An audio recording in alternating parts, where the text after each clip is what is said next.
And we'll also have it on the website, so you can find it there or check your emails. I want to start by saying this slide is very text heavy. And what it is, it encompasses everything that we do. Funding that we have for respite care providers or family caregivers, training and education, tools and resources, things we do regarding workforce development, and also our registry. What I did is these are all hyperlinks. So once you get this presentation, these will take you right to the webpage to learn more. But we're going to get into it and talk about all of them. So first of all, RCAW, we have 3 grants for family caregivers. We have a caregiver respite grant program, a supplemental respite grant program, and Healthy Minds, Healthy Meals. All 3 of these grant programs have the same eligibility criteria. Essentially, to be eligible, so previously I used to talk about all of the grant programs and then talk about eligibility, and I felt like listeners would always be wondering, well, am I eligible? Am I eligible? How am I going to get this grant? So we talk about eligibility first, and then we jump into the grants. So essentially, we at RCAW need to see if you're eligible somewhere else first, meaning are you, depending on the age of the care recipient, if they're enrolled in a program like, or you're enrolled in a program like the National Family Caregiver Support Program. If you're caring for a child, because we do serve the lifespan and all 72 counties and 11 tribes. But if you're caring for a child, they might be enrolled in CLTS, so Children's Long-Term Supports. So if you can get what are allowable expenses through our grant programs, through a different grant program first, we ask that you exhaust those funds, if that makes any sense. Other ways that you can be eligible, if you're waiting for services. Let's say you applied for a program and you're not going to receive any services for 30 days. If you've been denied services, if you've been approved and you've exhausted, which Les manages our grant programs, and I would say individuals that have exhausted their grants, or if they need the flexibility, make up the 2 biggest application uses. The next bullet down, number 4, need more flexible support. Current programs don't cover what your family needs. That means, let's say you are enrolled in NFCSP, the program I talked about earlier, the National Family Caregiver Support Program. And in that, you're not able to get any kind of coverage for meal kits or funding for mental health and wellness, then you're eligible. Or some people don't apply because they're not eligible, depending on the care recipient's age, diagnosis, severity of disability. So these are the 5 eligibility criteria that are necessary in order to be able to apply for the grants. Are there any questions before I jump in? Okay, so the first grant we have is the Caregiver Respite Grant Program.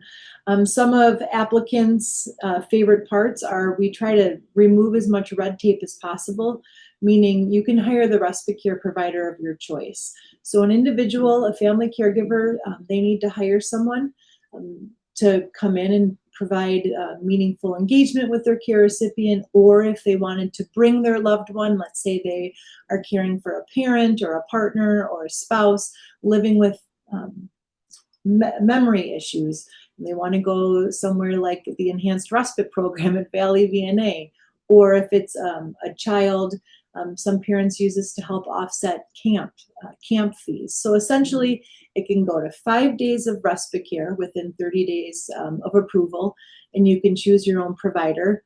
Like I said, the provider of your choice, and applicants can use these funds for things like hiring someone to come inside of their home if they want to bring, or if the care recipient is choosing, or if the family caregiver wants to bring them into somewhere into the community or a camp. That's allowable. And we also have some, depending on acuity, some care recipients need an assisted living or skilled nursing at times type setting. So that's a very long, drawn-out explanation that this serves the lifespan. This serves care recipients from birth through end of life. and it can serve in a various amount of settings, like in their home, out in the community, camps, nursing home, assisted living. So it can essentially help in any way that the applicant needs. The next grant program we have is the Supplemental Respite Grant.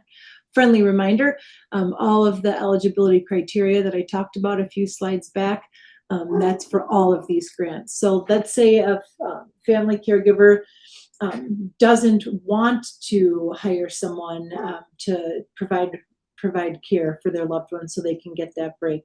But what they need is help. Right here are some of the allowable expenses.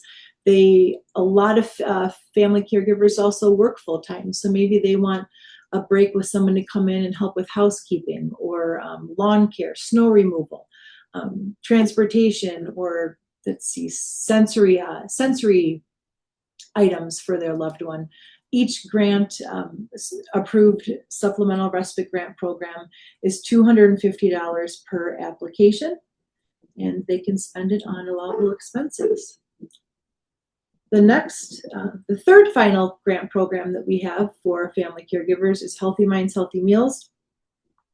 This is $250, and you can access nutritious meal kits sent to your home or funding for mental health and wellness. If you click right here, if you visit the Healthy Minds, Healthy Meals web page, there is a link to an allowable expense document that shows everything that's allowable, and this is also $250. Something that I want to address, because it's typically a frequently asked question, can I apply for one? Do I have to pick one? It always depends on funding on our end, but right now, family caregivers can apply for all three of these grants. And the Supplemental Respite Grant and Healthy Minds, Healthy Meals, those grants that are $250 per application, families can reapply every 60 days. And the Caregiver Respite Grant Program, I'll go back right here, family caregivers can apply every 90 days. Now, I feel like if you've never heard of these programs, this can be a lot to take in.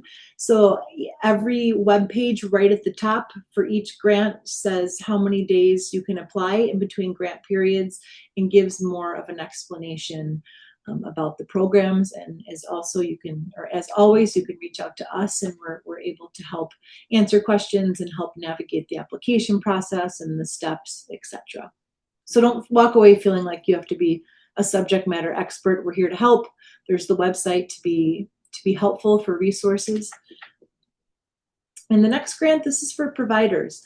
We recently awarded an ADRC. They're doing a caregiver conference, and a lot of times the barriers to family caregivers being able to attend activities like conferences, educational opportunities, support groups, book clubs,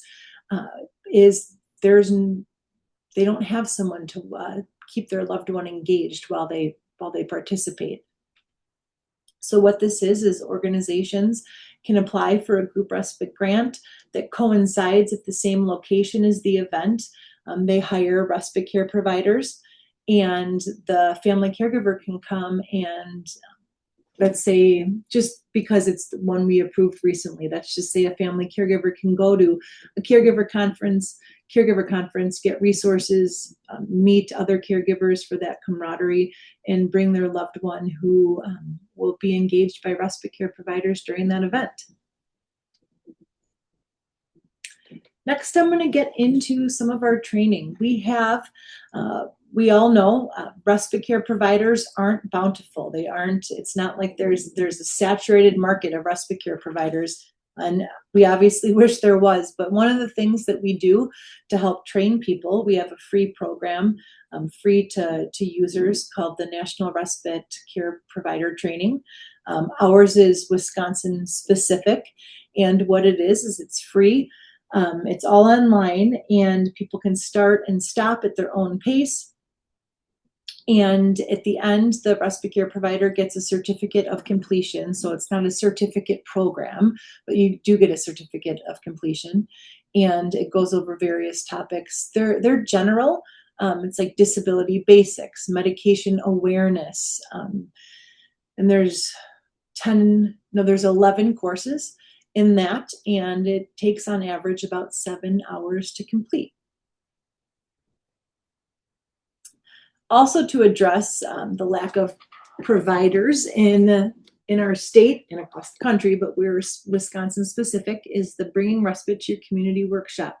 This is also online, and it's built into like a 6-week program, but if someone wanted to cram all of it and finish it in 2 weeks, they could, but it is different modules. There's individuals who they want to start a respite care program, but it can be overwhelming if you don't know what you don't know. So it goes over funding sources, insurance, and in order to complete it, all participants have to do a business plan and meet with Val Madsen, who was the creator of all of our trainings actually, and we contract with her. She truly is a subject matter expert in the respite world, and they meet with Val Madsen, and you talk about your business plan and your business model, and then you then complete the course and get your certificate of completion there. And Val's also really good because individuals can request times to meet with her and just ask some questions they might have along the way, even after they've gone through any of these courses. This is also another training. This is free. It's an hour. This is a quicker one, and really the target audience is healthcare providers and social service members. It's not often, there is a family caregiver we were talking to who said, I've seen the same doctor for 15 years, and they always ask me during my annual, do I drink, do I smoke, but never once have they asked me if I'm a family caregiver. And the stress at times of being a family caregiver can be have just as many ramifications as drinking or smoking. So this course is built to to clue individuals into how to work with family caregivers, how to recognize them, how to just come out and ask them, are you caring for someone? And then have resources to be able to help them. True Alta, this is online for family caregivers in Wisconsin, tons of different topics. Like the National Respite Care Provider Training is a general. It's a course on respite in general, I would like to say. But the True Alta does deeper dives in dementia care. There's autism support. There's various topics, but it's free thanks to a grant from the Administration of Community Living. We also have a kit, knowledge, ideas, and tools for respite care providers, for individuals that might have taken the respite care provider training and they want to learn more about becoming an independent provider or how to market themselves as a respite care provider. And then we also have this kit for family caregivers, and the 2 courses are right here. But what I want to point out is we recognize oftentimes caregivers are exhausted. They might not want to sit down and take a course. Maybe they do, and it's completely up to them. So with Respite 101 for caregivers and how to hire, train, and retain, we have the pertinent details that family caregivers can go to the site, they can choose, they can opt in and take the course, they can start it if they're not a fan, they don't have to finish, but all of the pertinent information it's kind of like a grab and go, so they can go and just download all of the materials that are talked about and use them directly from there. We also have the Wisconsin Respite Care Registry. In order to be on the registry, you either have had to have completed that respite care provider training, or it could be an agency or an organization that provides respite care. And family caregivers can search by the county that they live or the tribe, the age of the care recipient, so child, adult, or older adult, and what kind of respite they're looking for. If it's in-home, if it's facility-based. And when you go to the registry, it auto-populates by whatever county that you chose, and it shows the provider's name, their contact information, and more about them. I do want to state that we are not, RCAW, we're not the employer of the respite care provider on the registry. It's a bridge to connect people who need respite to those who provide respite. a consumer-based platform, and it's up to the family caregiver to do the interview, see if it's a good fit for them. I do also want to say back here in the kit for caregivers, how to hire, train, and retain, there's information how to run a background check. They can click and download all that information, or you can learn about it in the course. So it's up to them to run the background check, interview, see if it's a good fit. But there's been some really great connections with providers listed on the registry, whether they're an individual or they're an agency or organization that provides respite care. For professionals, if you would like to order some marketing materials, we have RAC cards and flyers on various topics. There's one that's specifically about training, ones that are about grants, and about us, and you can have them if you're doing in-home visits, if you'd like, to stick them in your folders that you're giving families, or if anyone's having a conference, regardless of the age that it's geared to, we can send you RAC cards, and we cover the cost of printing them and also mailing them to you. So it's really nice. It's a nice way to get our information across the state. And this is how you can contact me. Here's my email, and here is our website. And like I said, everyone will get a copy of the presentation emailed to them, and it'll also be on our website. All right, so I want to turn it over. I think Becky is going first. So once again, Becky is the president and CEO of Valley VNA. I'm going to spotlight for everyone. There we go. All right, so Becky is the president and CEO of Valley VNA, and I'm going to turn it over to her to talk about the organization, the inspiration, the community collaboration, and different partnerships. So thank you, Becky. Yes, thank you, Rachel. I think every time I hear you speak, I learn something new about what your organization offers. So thank you for always sharing those details with us. And we're grateful to you and Leslie for allowing us to share the positive impact we've made so far. And the impact has been so positive because we really focused on the need to collaborate. So I want to talk a little bit about our organization in general, not to market what we do, but just to set the foundation of why we thought collaboration was key in this process, and strategically the collaborators that we reached out to and why we felt that was really important, and just a little bit about our inspiration and why we felt expanding respite opportunities was really important, not to just our organization, but our local community. And then Taylor really is the mastermind of the operational piece of our enhanced respite program.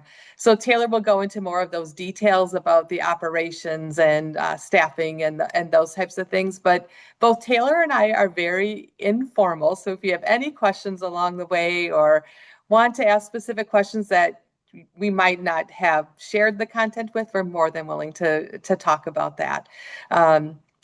I have been the president and CEO of Valley VNA Senior Care for a little over a year and a half, and joining this team has been a blessing in the sense of joining an organization that's been around for 118 years. So we were founded in 1908, and you can see the photos behind me really highlight some of our initial nurses in 1908 who did some amazing home visits and some community-based support.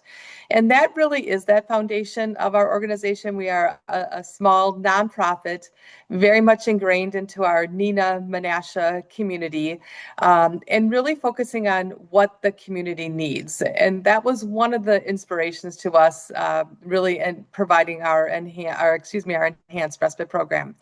I want to point out that our organization started by providing services in the community, allowing people to stay at home, where the places most people want to be. And over the years of these 118, we've really expanded what we offer, including assisted living, both at the CBRF and RCAC level. We continue to do in-home care, as well as our focus right now, because of such a need, is to expanding our community-based programs.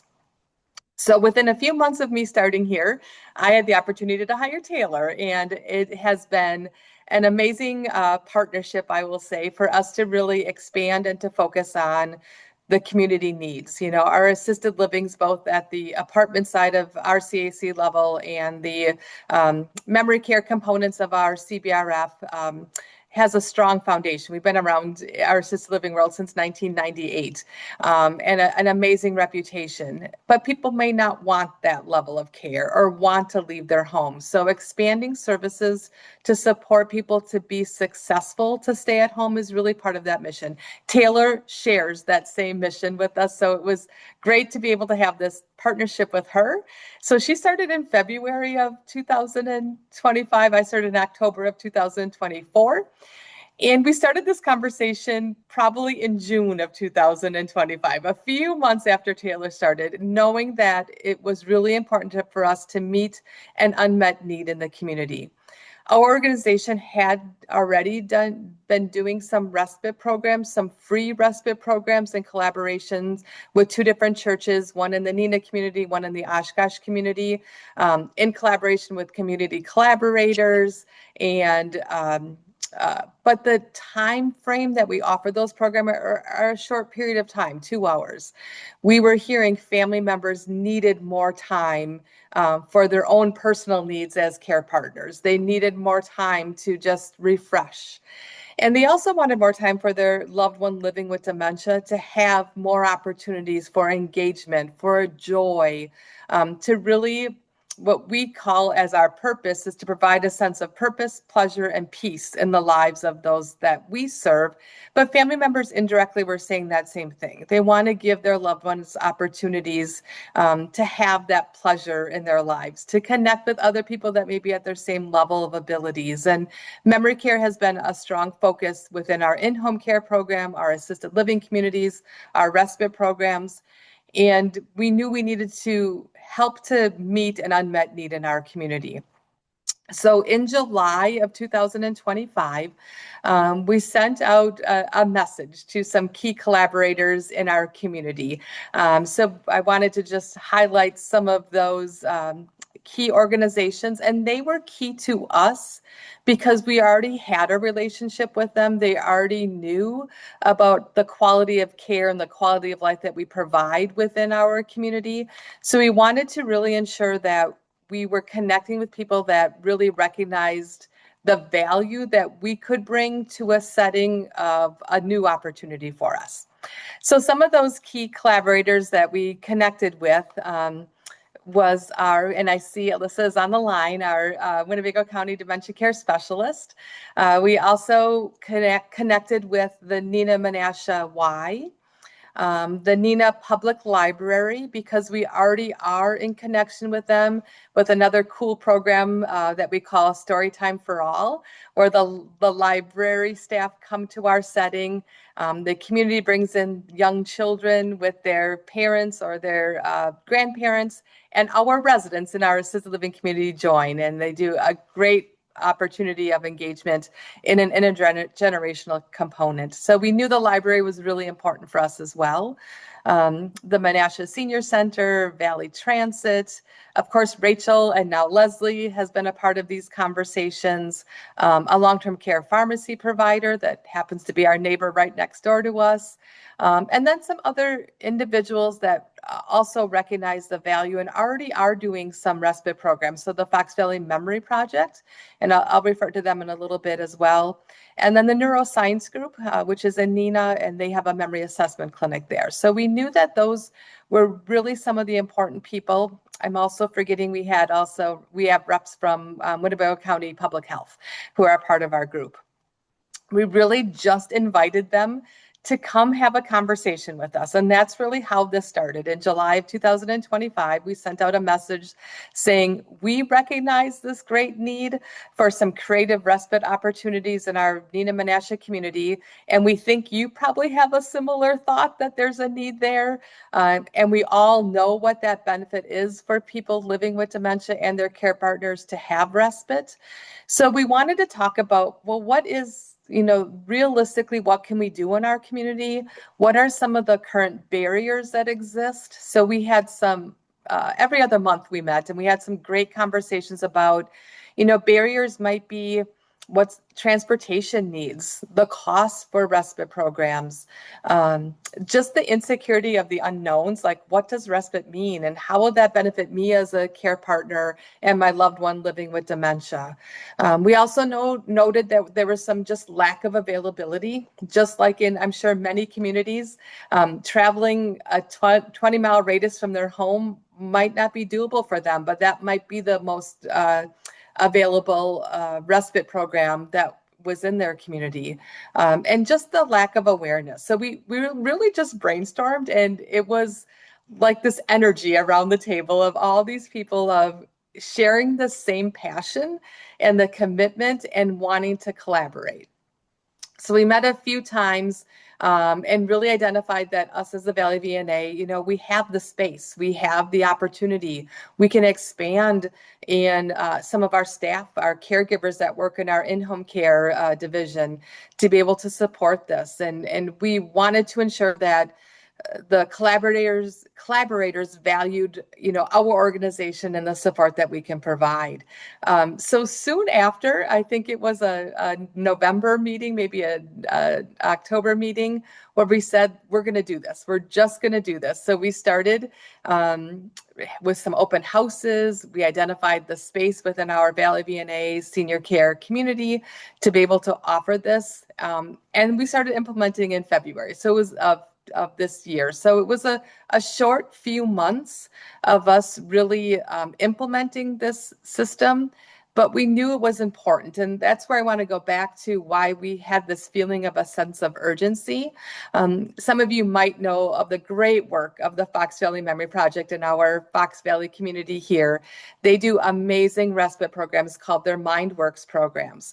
They have criteria based on their philosophy and their need and their capacity for doing respite programs, that once somebody someone living with dementia needs additional support, maybe to use the bathroom or to help with eating, or maybe they have some expressive actions with a desire to leave and maybe can't be as engaged in the programming and the structure because of their progressive symptoms of dementia, then they would graduate from those MindWorks programs. Unfortunately, then there weren't a lot of other options after that person would graduate from MindWorks. So we really wanted to fulfill that need. We did not want to duplicate the services of the Fox Valley Memory Project. We wanted to fulfill that need of what happens next. What's the next step for somebody to still remain in their own home, in their community, but they need something beyond what MindWorks can provide. And that really then became that focus of the criteria of our Enhanced Respite program. I don't want to go into any of those details because Taylor will definitely share those specifics and our approach and our assessment process. But we really wanted to make sure that we weren't replicating what's already positive and a great service in the community. We wanted to fulfill that unmet need. And so that really was also our key collaborators, our partners that we talked about earlier that we mentioned. They also concurred that that was a real unmet need in our Needham Menasha community, and a little bit beyond in other parts of Winnebago County and parts of Outagamie County, knowing that that can help people hopefully to stay at home. So again, it kind of fits into our important mission at the Valley VNA, what's important to us, as well as connecting to the community to meet an unmet need, to still service the community like our nurses do in the photos behind me, what they did, many years ago, that we still look to them as those legacy providers and how we want to continue their legacy as well. And this program has really helped to enhance how we can provide that support out in the community. So any questions from me about just the overview, our focus on collaboration, why we chose the key collaborators that we did to partner with? Feel free to unmute if you have questions. I already know so much about it, so I don't. Yeah.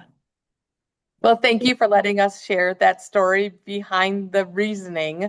And Taylor then, again, she's the mastermind behind the operations of our program. So she will share much more details of how we operate the program. So thank you, Taylor. Thank you so much, Becky. Thank you, Taylor. Yeah, thank you. Thank you, Becky. And yeah, Becky, I share your sentiment that I feel very lucky in, about not quite a year and a half that I've been here. We've really been able to grow this program. And I want to go into my portion of kind of the true planning process behind the respite care and creating an enhanced respite.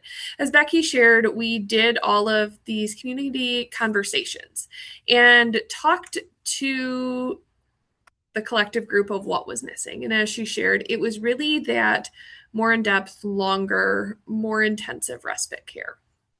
So the first thing that I did in the first step of this process was going through the Bringing Respite to Your Community workshop that Rachel talked about earlier.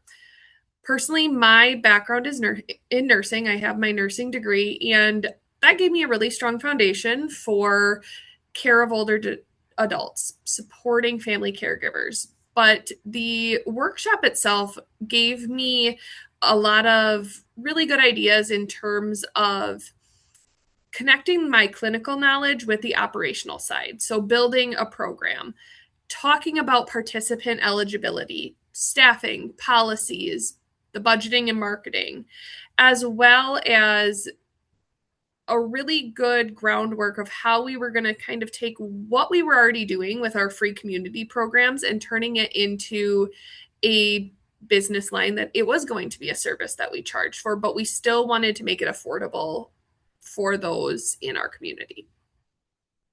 For somebody who's never had experience or is newer to respite care, I do think the workshop provides a wonderful structured overview of what respite services can offer and key considerations to bring into a program that you're going to implement.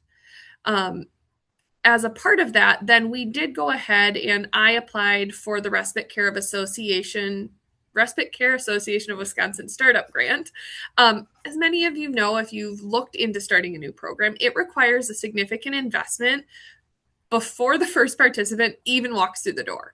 So this grant allowed us the ability to purchase new furniture, engagement supplies, safety equipment, and all of the essentials that we needed to turn the space in our community. We used the community room and we made it more home. We made it more adapted to this service that we were going to be providing. And the question I kept coming back to in this whole thing was what would make this program truly meaningful for the families we serve? And those conversations drove every decision I made. In talking to specific families that I had worked with, they told us what they wanted. They wanted a safe place for their loved one, not only to spend the day, they wanted something that was engaging, person-centered, and the big thing was staffed by people who truly understand what it's like for someone living with dementia. They also really emphasize the importance on the flexibility, knowing that things come up in our lives, affordability, and creating a welcoming environment and a community of the participants themselves. So as Becky said, we launched the program in February, kind of knowing our cap was going to be 10. Coming out of the gates, we had 7 participants. So that was a wonderful way to start our group. What we looked at in terms of assessments was I would go out to the home and meet with not only the caregiver, but also the participant who is suffering from memory loss and see them in an environment that was comfortable to them. Talk with the caregiver about their likes, their dislikes, what their routine is at home. I found that most of the people that I was doing assessments for, they had graduated from MindWorks or weren't even in that program and had already surpassed their requirements and were needing some help with those ADLs. And so it was really just creating from them a plan of understanding that the caregiver knew when they brought their loved one for the first time to respite that we knew so much about them that we were going to have things individual to them to make them feel comfortable. And what we found is that rather, we have a schedule, we have an idea. And when I say we, I work very closely with our respite coordinator, Danielle, who we added to the team. She was one of our in-home care providers who took the leap because this is such a huge passion of hers as well to help facilitate the scheduling of making programming. And we really tie every day differently to what we're going to do, depending on the participants that are going to be there. We do baking. We've done music. We've had horses come visit us. So, in terms of what we do for engagement, it's not a checklist. It's not I'm going to offer this at this time because that's what my schedule tells me to do. It's whatever our participants are feeling and how the day is going. And a big piece of that, of what we, as Danielle and I have learned and evolved to, is understanding caregiver support. Our care providers have come to trust us, and it's not just dropping their loved one off somewhere. They are staying for 15, 20, 30 minutes because they can talk to somebody who has an understanding and who's also maybe seeing the changes in their loved ones.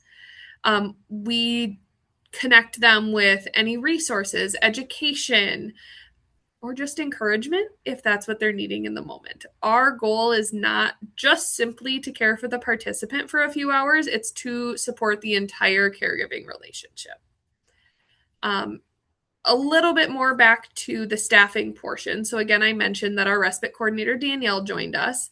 And then depending on what our engagement is for the day, we do have another trained caregiver as part of the in-home care team that comes in that will assist with one-on-ones, or we did rickshaw rides, which is where they get to ride on the front of the bike. And so one of us was on the bike with the participant and the rest was back with the group.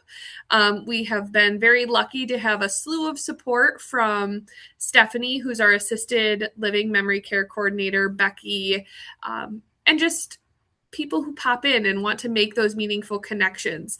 While they might not be staying at our community permanently, they've truly built connections with people just because they are coming into our community, and we make them feel just as home as if they were staying here. And I'm very thrilled to say we are finally at the point that we are gaining more participants. And so we're adding volunteers. We have a couple of volunteers that are interested. And as we explore that avenue, it's going to really allow for more one-on-one support and one-on-one engagement with the participants who are coming into our program. All of the staff members who are participating in this program have went through the Alzheimer's Association Essentials program. We feel that staff education on dementia-specific training is very important. We all have also went through a dementia simulation.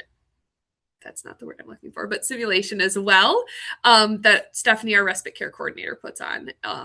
It does the best for those of us not living with memory impairment to see what it's like to be in their shoes for a little bit. I think overall, our program's relatively new. We're still seeing growth in it, but we're also seeing a lot of meaningful input and impact from our care partners and participants. We had a gentleman who has unfortunately since passed away, and he was a volunteer originally for our original respite program at one of our churches. And he, many years later, was diagnosed with dementia. And so he came to that program. And then as he progressed, he became a part of our Enhanced Respite care team. And it was so wonderful to see him get the light in his eyes. He got to be around people that understood. And he knew how much we brought to his wife. And his wife was his world till the end of his days. That was his person, and he would have done everything for her. So, he would come in and he'd be like, my wife's getting a haircut today, and was just so proud that he could go somewhere so she could go get herself pampered. And that was just, so wonderful. And then more recently, our very last respite program that we had a new woman join us, and she actually came to us from a referral from a agency who's helping her and her care partner look for a permanent place to live. And one of the places they were looking was Valley VNA. And the care partner, her husband was sharing how burnt out he was, how he has not had any time to just himself in 3 years, and he couldn't do it anymore. So I did the assessment, thought it was a good fit, and that it would be a perfect opportunity for her to understand and learn the Valley VNA community while giving him some of that time back. And he dropped her off. It was wonderful. He picked her up at the end of the night, and she got teary-eyed seeing him, and she's like, "You're not leaving me, are you?" And he goes, "Absolutely not. I am doing this so we can stay together forever." And I think that is so important on what one visit, one respite program, and he felt rejuvenated. He ended up sharing some feedback with Christy, who is the person who was working with him for a potential move-in. And he also just shared, yes, he still wants to look into that because he wants to be prepared, but he no longer feels like it's a decision that he has to make. And I am just so proud that Valley VNA and our team can make that much of a meaningful impact in such a short amount of time. So that's what I have to share. This program has been my baby and one of my favorite things I've done in my working career, and I absolutely love that I get to continue doing it. But does anybody have any questions? My first question is, why didn't you tell us to bring Kleenex? I got a little choked up with that story. That is so incredible to hear that. Yeah, kudos. Thank you. Another part of that story, which is so impactful too, about the importance of more time for respite. He had shared that he was doing some work at home or doing some things, and he was just so excited to get this task done. And he looked at his watch and he's like, "Oh, I still even have more time for myself. I don't even have to rush. I can do other things, So it really was, like you said, Taylor, a very impactful experience for him on the first time. That's awesome. I saw a message from Sherry. We are located in Neenah, Wisconsin.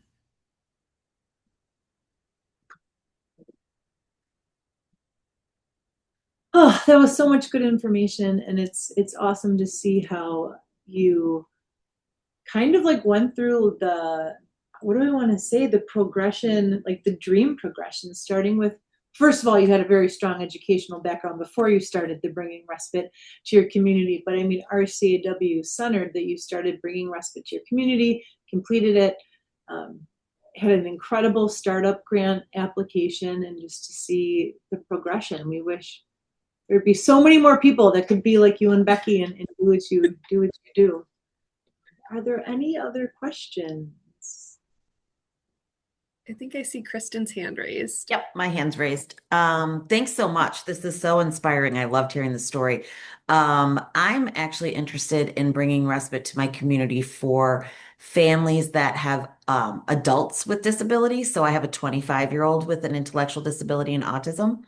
And though I think it's wonderful that, you're doing all this for the dementia community, do you have any thoughts about what would be a really, like, I loved what Rachel just said too, that you gave us the whole dream progression. And I love hearing that your application, you did it like a rock star. So I would want to get maybe some coaching from you down the road. But what do you think would be really important to know about how to start something like this, maybe with a different population, if that even feels like something you can answer? I think education, and I like statistics. I like spreadsheets.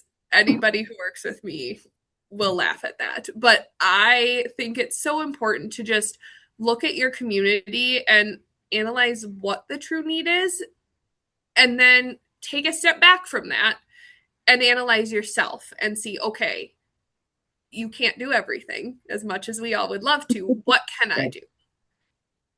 And scale up from that. Okay, that's great advice. And I liked how you guys invited community members to start getting involved. Yeah. Yeah, I think that was key for us. And not in the sense of, oh, give us referrals. That really was never the intent. The intent was for them to share in this success and to know that they do have opportunities to share with the persons that they work with. Another key piece that we felt was really important is that actually the room that I'm in right now, we reserve this space for our collaborators if they want to come in and have like office hours or resource time. So they are here if they want to meet then with the family members, to share what resources they can offer that's different than what we can do here at the VNA. So we felt that was really important too. Mm-hmm. That's a great idea. And I'm sorry, this is a logistical question, and you probably said it. How often do you provide the service? The first and third Friday of every month, and it is from 8 a.m. to 4:30. Oh, wow, that long. Okay, thanks so much. You know, and we look at the future and what our dream, you know, if we finish the dream, our dream would be to, you know, expand on that, to offer it more days of the week. But the community room that Taylor mentioned that we used is where we do a lot of other things, community-based education programs, our life enrichment programs for our assisted livings are held there, our staff meetings, our staff training. So really the first and the third Friday full days were the only time that we had the room fully available. But a dream is to, you know, maybe someday become, in addition to our services, a certified adult day program and adding on and those types of things. That's a dream, you know, so we're still getting through our first year of this program, and we know there's a need though. So we hope someday to add that to our campus. That would be so awesome. So awesome. Are there any other questions? Hi, my name is Cherie. I do have a question. Somebody just spoke and said that they had an adult with a disability, and I do too. I have a daughter who is 22 years old, and she has Fragile X syndrome. And I am in a community kind of with the friendship circle, but I was interested in knowing if there are any respite care here in the Milwaukee area that people recommend, or for people with adults that have disabilities to go to, like if I wanted to go somewhere and then they needed to be somewhere. I think hi. Hi. This is Rachel. I think a great spot for you to start is the registry by filtering Milwaukee and adult. So your daughter's 22, and you could look at facility-based, like community environments, or for someone to come in your home. Yeah, and I see. Thank you, Leslie. Leslie just put the link to the registry in the chat. It's also on our website, and everyone will get a copy of the presentation today. So there's lots of places you can access the registry. And feel free to reach out if you're looking at the registry and you have some questions. We're here to help you. Okay, thank you. Of course. Thank you. Well, Becky and Taylor, I am so grateful for the both of you for coming today and being guest speakers. And I'm really grateful to be in the same community as you.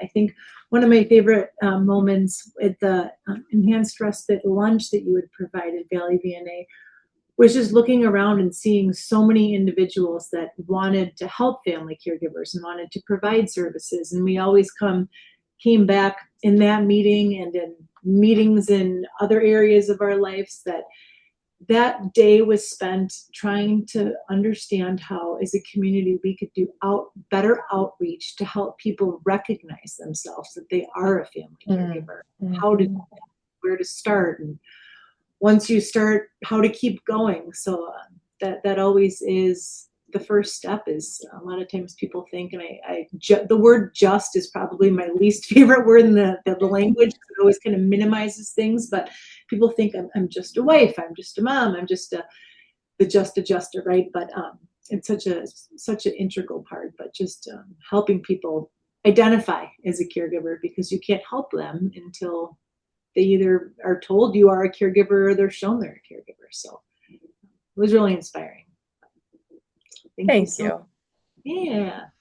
Well, thank you everyone for coming today to our webinar, and this will be shared on our YouTube channel, and look out for an email soon, and stay in touch. Thank you all for doing what you do. All right. Bye, Becky. Bye. Bye, everyone. Thank you.